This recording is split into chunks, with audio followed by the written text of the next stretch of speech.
AI ఫోటోలు forgery సంతకాలట, ఒకరి భూమి ఇంకొకరికి రాసిరట. ఏఐ ఫోటోలు ఉంటాయిగా, ఆర్టిఫిషియల్ ఇంటెలిజెన్స్ కృత్రిమ మేధతో ఫోటోలు తయారు చేసిరట, సంతకాలు మొత్తం ఫోర్జరీ చేసిరట, ఒకరి భూమి ఇంకొకరికి రిజిస్ట్రేషన్ చేసి పడేసిరట.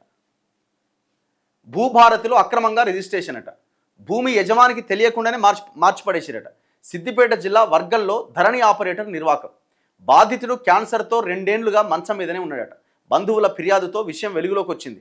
₹1 కోటి దాకా పలుకుతున్న భూమి విలువ, సిద్దిపేటకు చెందిన వ్యక్తి పాత్ర పైన అనుమానాలు. ఇప్పుడు ఆ ధరణి ఆపరేటర్ కానీ వెనకాల ఎవడు ఉన్నాడు అనేది గుర్తుపెట్టాలి. ఎవడో ఉంటాడు, ₹1 కోటి వాల్యూ, ఎవడో లీడర్, లోకల్ లీడర్ ఎవడో ఉంటాడు, వానికి ఇంకో లీడర్ పరిచయం ఉంటుంది. మొత్తానికి తెలివిగా దాన్ని ఫోర్జరీ సంతకాలతో మార్చేసిరు. ఇగో పాపం గ్యార మల్లేశాడ, క్యాన్సర్తోని దండం పెడుతున్నాడు పాపం. ఇట్లా ఎంతమంది అమాయక జనం తెలంగాణలో. తెలంగాణ వచ్చింది ఎందుకురా నాయన అంటే కొంతమందికి ఈ భూముల పేరుతో దందా చేయడానికి, మొత్తం భూములు కబ్జాలు పెట్టడానికి ఉపయోగపడ్డది తెలంగాణ. అంతకు మించి ప్రజలకు జరిగిన లాభమేం లేదు.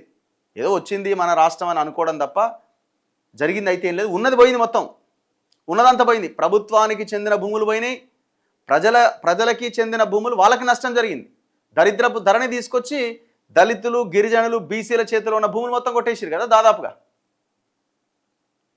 ఈ డెవలప్మెంట్ అని, ఆ డెవలప్మెంట్ అని, కాళేశ్వరం అని, కలెక్టరేట్ ఆఫీసులని, మొత్తం భూములని కొల్లగొట్టిరు కదా.